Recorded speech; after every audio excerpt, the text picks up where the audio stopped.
Good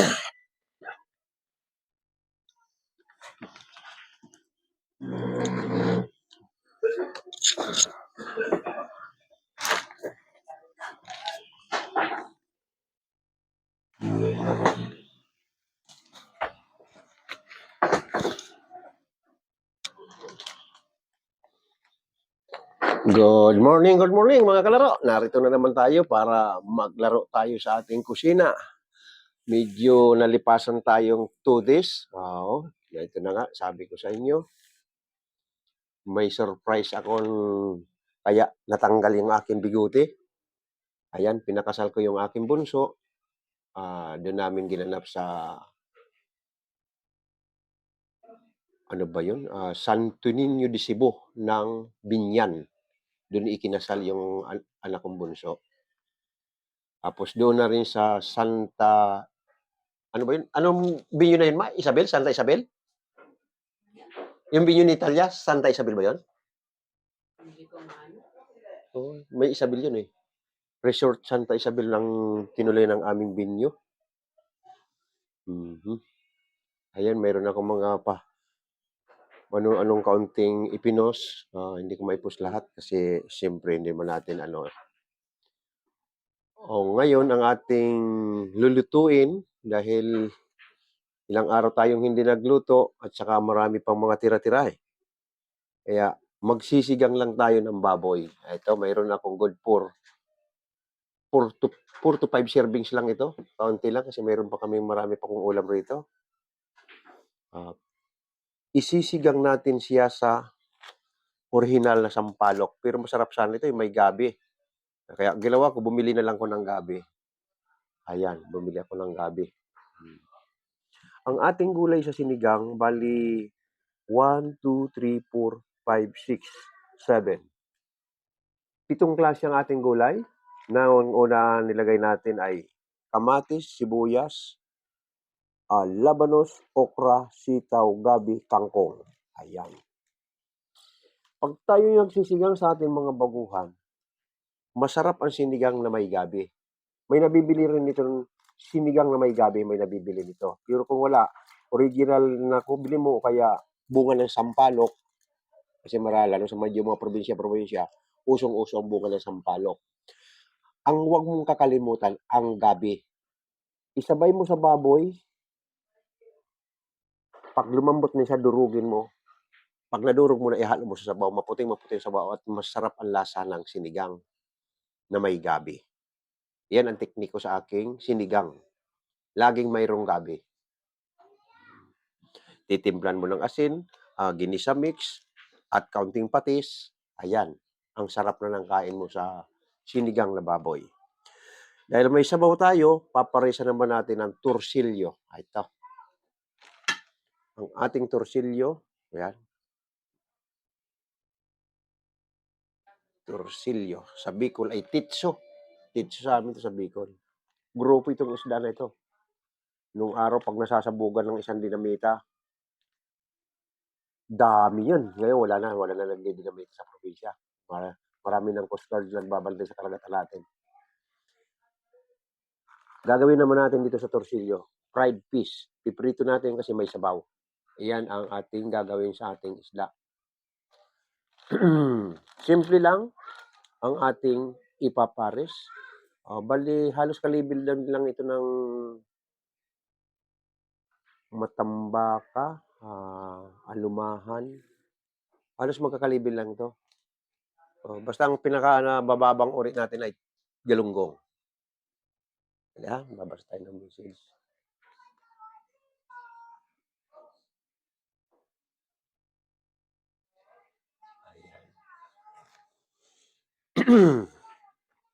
Ngayon, tungkol dun sa ating, kaya ilang araw ko nawala, siyempre preparasyon namin dahil kasalan nga, pumunta kami ng gabi dun sa Binyan para sa pictorial ng parents at saka yung ikakasal. Kaya habang pinipicturean sila, pa-picture din ako, pa-video ako, yung mga shortcut ng aking video. Ayan, lalagay ko sa aking YouTube at sa aking TikTok.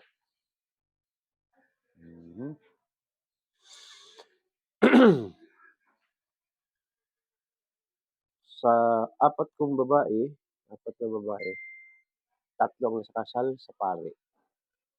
Mas para sa akin parang mas okey 'tong huli. Oo, maraming pakulo si Bonsoy napulot niya siguro sa mga panganay ito. Tuwing ikakasal yung mga panganay, nag-iisip siguro, "Sige, gagawa ko ng isang klaseng pakulo na maiba naman yung kasal ko." Yung sabit ng kanyang pera, hindi sinabit sa trahe at sa Amerikana ng bride at saka groom. Akala mo yung may tatalian na kalabaw, may dala siyang tali at doon inilalagay yung mga sobre at mayroon pang scan pa yung GCash kung wala kang cash o kaya, malakas nga loob ko wala akong cash pero may pera ako sa GCash, ayan. Kaya nung nandun na sa simbahan, yung money bag ko, nakalimutan ko dun sa room na pinagbibihisan namin, ay nandun yung pera ko. Kaya nung dumanas yung humihingi ng ano sa simbahan, naku sabi ko, "Paano ito wala ako kahit kabarya-barya." Na-detect siguro nung ano nun sa simbahan at hindi kami nilapitan. Kasi yung money bag ko naiwan dun sa pagbihis nung magbihis na ako ng suit ko ng yung ano sa kasal, na hindi ko naman ginamit yung aking money bag, naiwan dun sa room na pinagbibihisan namin. Kaya nakarating ko ng simbahan, wala akong kapera-pera.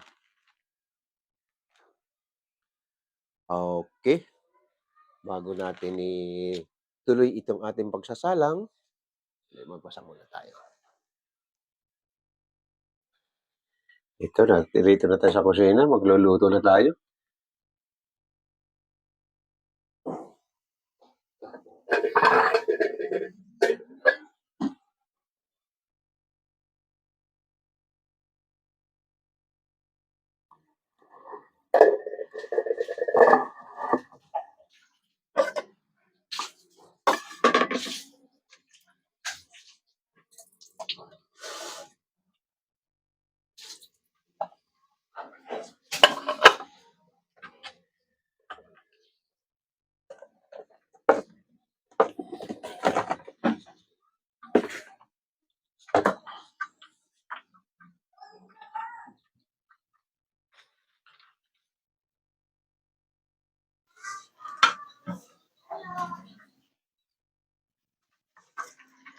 Ilalagay na natin itong baboy sa ating pinukulong sabaw ng hinugas na bigas. Ayan.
Ganun din yung isda natin, lalagyan natin ng kaunting flour para hindi manikit, naninikit kasi ito.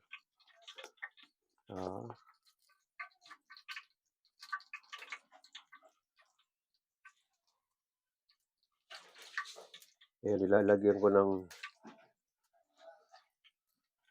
ko ng harina yung ating isda para hindi manikit ang torsilyo pag pinirito.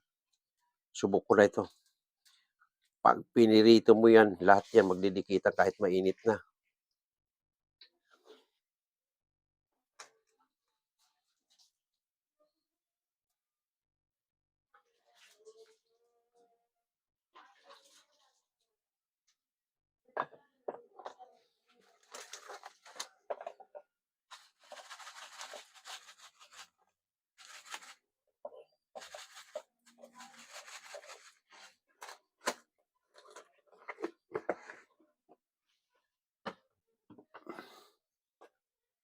Hay, ang inuna ko ay aking ni-recycle na piniprito ay chicken. Hmm. Para yung ayaw ng isda, may chicken siya. Walang kumain kasi kahapon na niluto ko ritong tinula dahil may okasyon nga, may kasalang kaya yun nilutong pangbahay, wala na kumain. Ayan, nilagay ko sa ref, ngayon ni-recycle ko, ginawa ko ng crispy chicken. Para makain lang siya, ni-recycle ko, ginawa ko ng crispy chicken, pinirito ko. Ayan. Kasi nga, may okasyon, hindi na nanlalais kumain dito. Ngayon karamihan sa kasalan kasi hindi mo matawag na tanghalian, hindi mo rin matawag na hapunan. Alauna ang alas 2 ang kasal. Natapos ay mga around 4 o'clock. Kaya yung niluto namin bago kami umalis dito, walang kumain. Ayan, nilagay ko sa ref. Ayan. Ngayon piniprito ko ngayon para makain.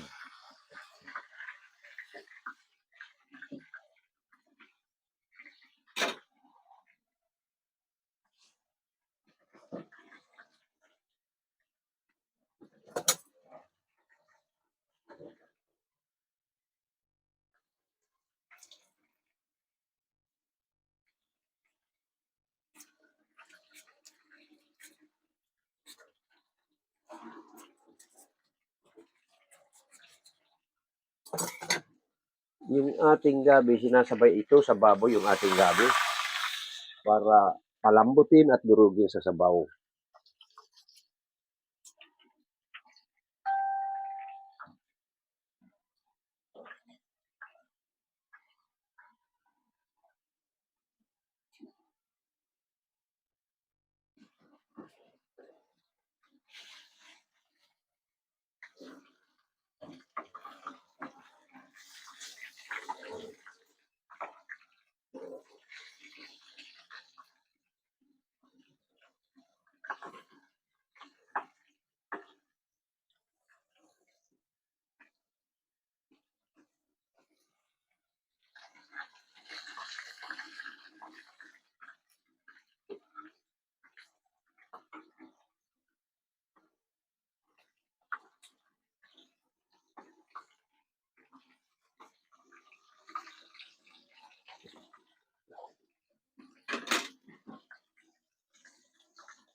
Ito yung ating recycle na chicken. Ayan. Maraming tinula naging crispy chicken kasi wala ngang kumain kaya ako ni-recycle. Ito na yung ating fried fish. Ayan.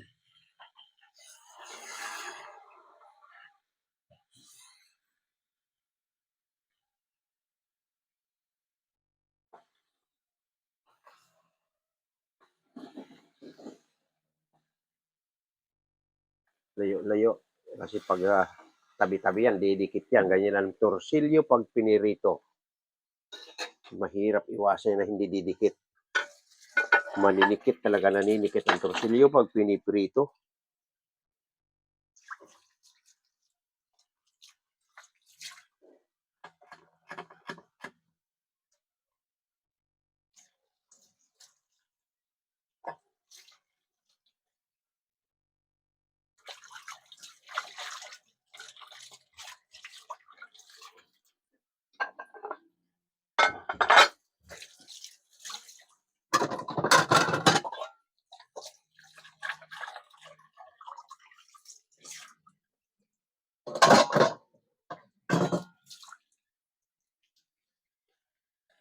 Ayan, sinalang na natin yung ating torsilyo habang inaantay natin yung baboy at pinalalambot natin. Mag-tiktok muna tayo.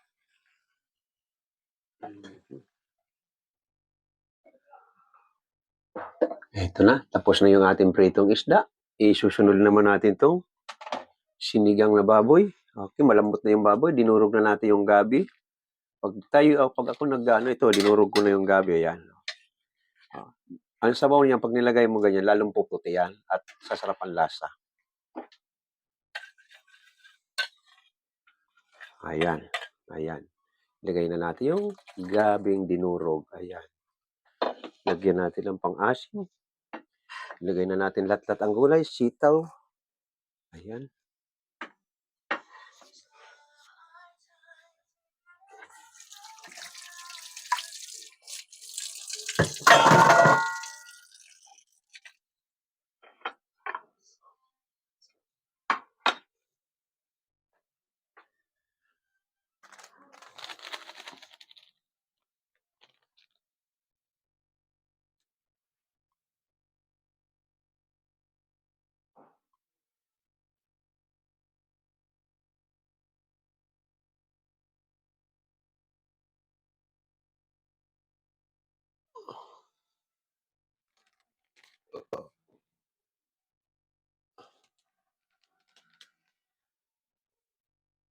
Titimpla na natin yung ating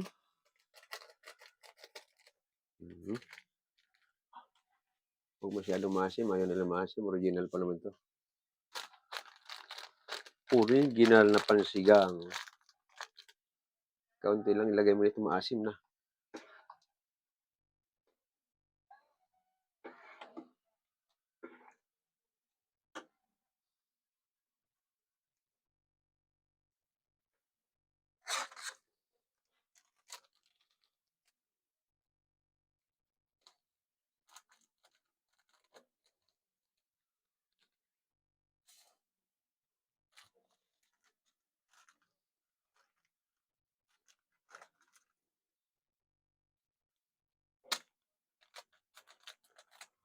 Lagyan natin ng ginisa mix.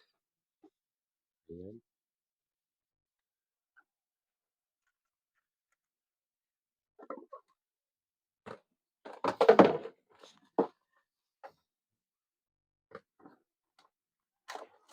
Timplahan natin ng asin.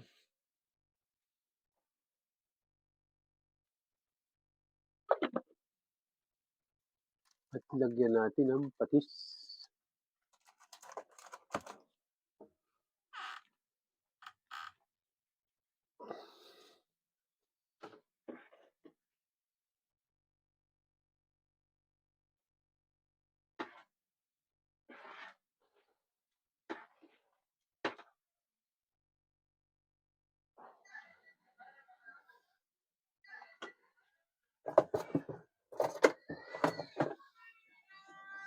Tikman natin.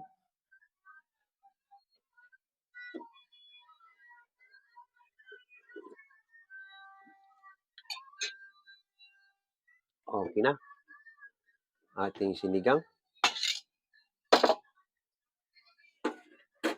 Ayan, ang gulay. Ayan.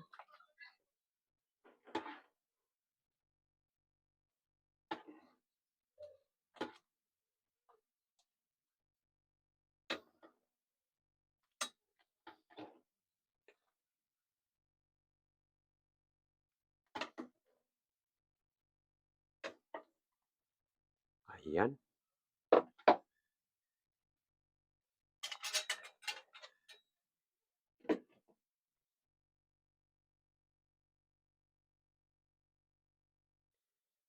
Ito na yung ating fried fish.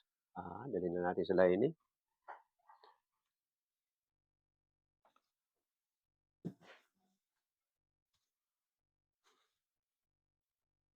Ito na yung ating sinigang.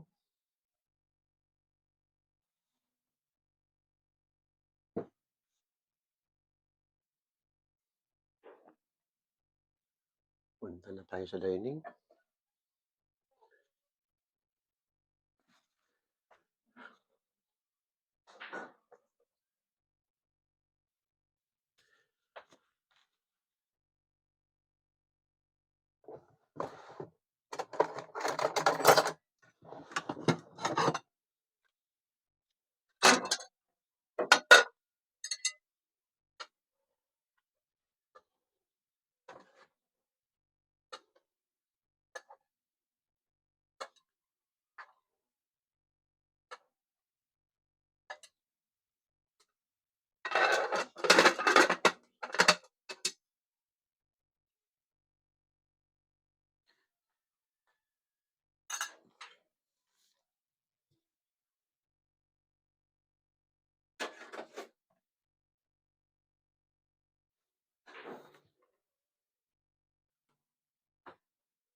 Ito na.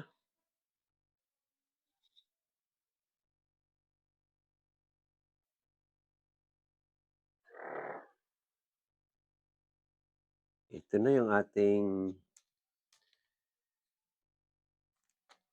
finished product. Ito na yung ating sinigang. Ayan. Ayan. Malambot na yung baboy.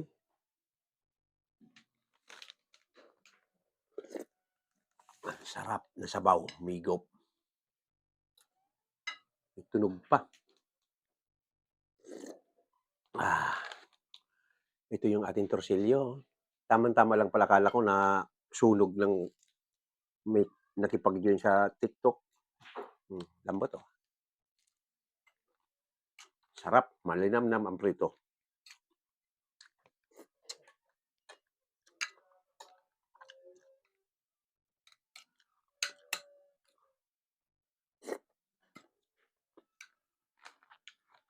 Gutom na rin talaga ako. Kaya gusto ko humigop ng sabaw.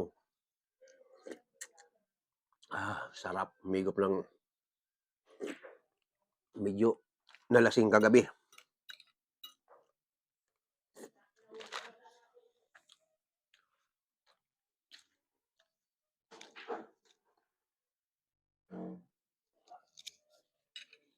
Ay, hindi tayo makikita. Ayan. Sa akin TikTok, na pindot ko, ano ba napindot ko sa TikTok at lumiit yung ano niya.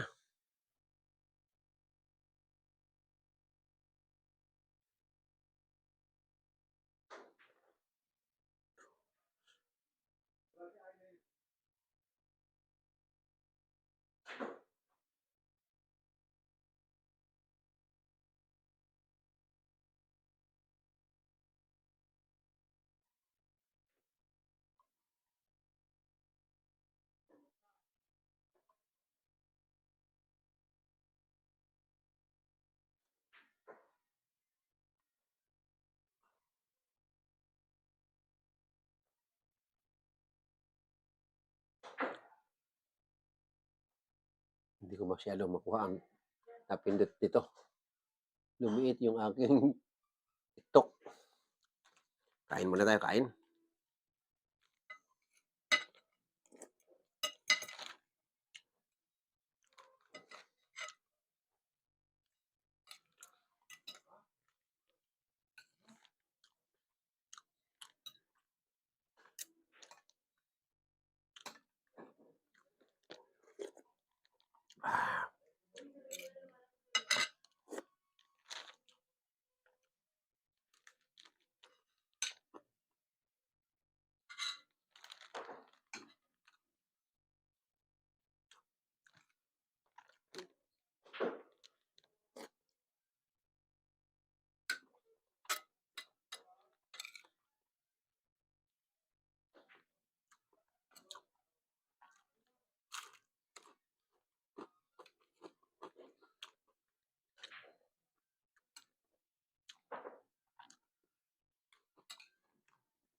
Kain muna ako bago mamaalam sa TikTok.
Okey, busog.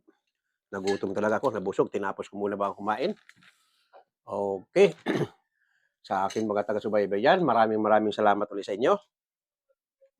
2 araw tayong wala ng live, ngayon lang nasundan dahil sinabi ko na sa inyo ang aking secret kaya ako'y nagpatanggal ng bigote dahil may ikinasal akong anak, alangan naman naka-Amerikana ako tapos yung balbas ko ay nakalipa.